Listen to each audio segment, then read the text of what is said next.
घरामध्ये कासव असेल तर अजिबात करू नका ही एक चूक, नाहीतर घरामध्ये येईल दारिद्र्य आणि गरिबी. श्री स्वामी समर्थ. मित्रांनो, अनेक लोक धनप्राप्तीसाठी, पैसा मिळवण्यासाठी आपल्या घरात कासव ठेवतात.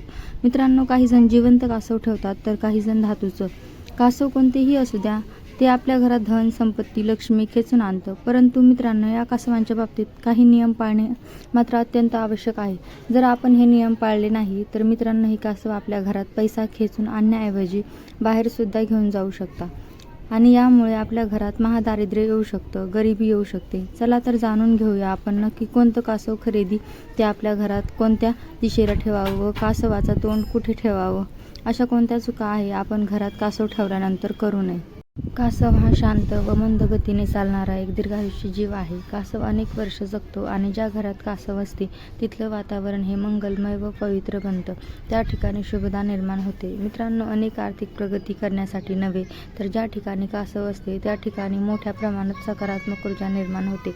आणि मित्रांनो, ज्या घरात अशा प्रकारची सकारात्मक ऊर्जा निर्माण होते त्या घरातील सदस्य खूप कमी वेळा आजारी पडतात आणि त्या घरातील लोक नेहमी आनंदी राहतात, निरोगी राहतात. मित्रांनो, फक्त आर्थिक प्रगती करण्यासाठीच नव्हे तर ज्या घरात कासव मोठ्या प्रमाणात सकारात्मक ऊर्जा येते आणि या सकारात्मक ऊर्जेमुळेच आरोग्य चांगले राहते, घरातील आजारपण दूर होते.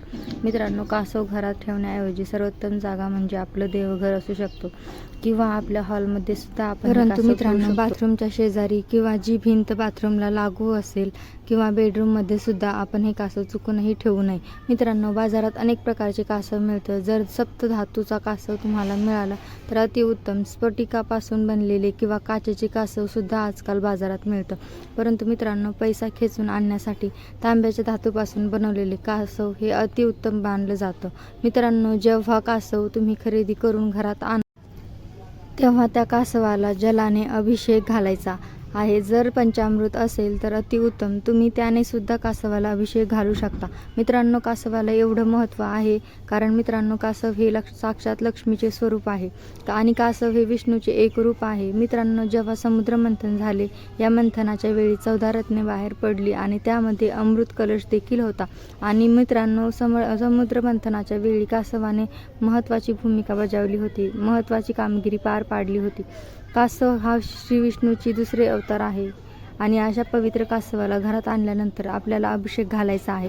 अभिषेक झाल्यानंतर चंदन, कुंकू याने त्याची पूजा करायची आहे. आता कासव ठेवायचा कुठे? तर मित्रांनो, अनेक लोक कासव घरात आणून ते अगदी कुठेही ठेवून देतात. खिडकीच्या शेजारी अगदी कुठेही ते कासव ठेवून देतात. आणि तर मित्रांनो, असं करू नका. जेव्हा तुम्ही हे कासव ठेवाल तेव्हा त्यासाठी एक प्लेटचा वापर करा. एखाद्या छोट्याशा प्लेटमध्ये तुम्ही हे कासव ठेवा आणि त्यामध्ये इतकं पाणी टाका ते कासव व्यवस्थितपणे त्यात बुडावलं पाहिजे. जास्त नाही, परंतु कमीत कमी कासवाचे पाय तरी पाण्यात बुडालेले असले पाहिजे. आणि मित्रांनो, हे पाणी दररोज बदलायचं आहे. आणि याचबरोबर मित्रांनो, काही लोक एक चूक वारंवार करतात, ती म्हणजे कासवाची जागा ही काहीही दिवसांनी ते बदलत राहतात. कासवाची जागा वारंवार बदलल्याने लक्ष्मीसुद्धा स्वतःचे स्थान परिवर्तन करते. तर मित्रांनो, हे तुम्ही चुकूनही करू नका. एकदा आपण घरात कासव आणले की ते सतत वेगवेगळ्या ठिकाणी ठेवू नये.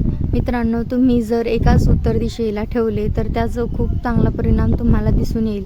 हे शक्य नसल्यास ईशान्य कोपरा देखील तुम्ही ते कासव ठेवू शकता किंवा पूर्व दिशेला सुद्धा ते कासव ठेवू शकता.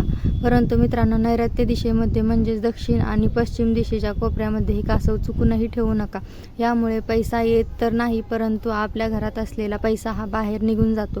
मित्रांनो, अनेक लोक कासव हे देवघरात ठेवतात पण तरीही त्याचा पाहिजे तसा परिणाम दिसून येत नाही. तर मित्रांनो, यासाठी देवघरात सुद्धा योग्य दिशेत असणं खूप महत्त्वाचं आहे. मित्रांनो, देवघर जर योग्य दिशेत असेल आणि या देवघरात कासव ठेवलं तर याचा शुभ परिणाम तुम्हाला 100% दिसून येईल. हे कासव तुमच्या घरातील नैऋत्य कोपऱ्यात असेल तर लगेच तिथून काढून टाका आणि योग्य दिशेला ठेवा. नैऋत्य दिशेत असणारे कासव हे अत्यंत अशुभ फळ देते. मित्रांनो, कासवाचं मुख हे कोणत्या दिशेला आहे हे सुद्धा खूप महत्त्वाचं आहे. मित्रांनो, कासवाची दृष्टी ही आपल्या घरात पडली पाहिजे. मित्रांनो, फक्त घरातच नाही तर तुमच्या ऑफिसमध्ये किंवा दुकानात सुद्धा तुम्ही हे कासव ठेवू शकता. तुमचा जिथे गल्ला असेल त्या ठिकाणी तुम्ही पैसे घेण्यासाठी बसता त्या ठिकाणी तुमचे उजव्या बाजूला कासव येईल अशा ठिकाणी मित्रांनो हे कासव ठेवा. जर कोणाच्या घरात जिवंत कासव असेल तर त्याची योग्य ती आपण निगा राखली पाहिजे. तो जिवंत प्राणी आहे. जर त्याची आपण व्यवस्थित निगा राखली नाही तर त्याचे अशुभ फळ देखील आपल्याला मिळू शकते. यामुळे शक्यतो धातूचे कासव आपल्या घरात ठेवावे. जर आपण घरात धातूचे कासव ठेवले तर त्याची पूजा करणे सोपे जाईल. मित्रांनो, धातूच्या कासवाचे पूजेचे फळ देखील आपल्या तात्काळ मिळते. मित्रांनो, योग्य ठिकाणी, दिशेला आणि वरील नियम पाळून जर आपण धातूचे कासव घरात ठेवले तर नक्कीच त्याचा सकारात्मक परिणाम आपल्या जीवनावर झालेला दिसून येईल. परंतु हे कासव तुम्ही कोणत्याही खिडकीत किंवा बाथरूमच्या शेजारी असलेल्या भिंती किंवा बेडरूममध्ये चुकूनही ठेवू नका. मित्रांनो, यामुळे तुमच्या घरात पैसा येणार तर नाही, पण घरात असलेला पैसा मात्र बाहेर जाऊ शकतो. त्यामुळे वरील नियमांचे पालन अत्यावश्यक आहे. जर तुम्हाला व्हिडिओ आवडला असेल तर चॅनलला सबस्क्राईब करा आणि व्हिडिओला लाईक करा.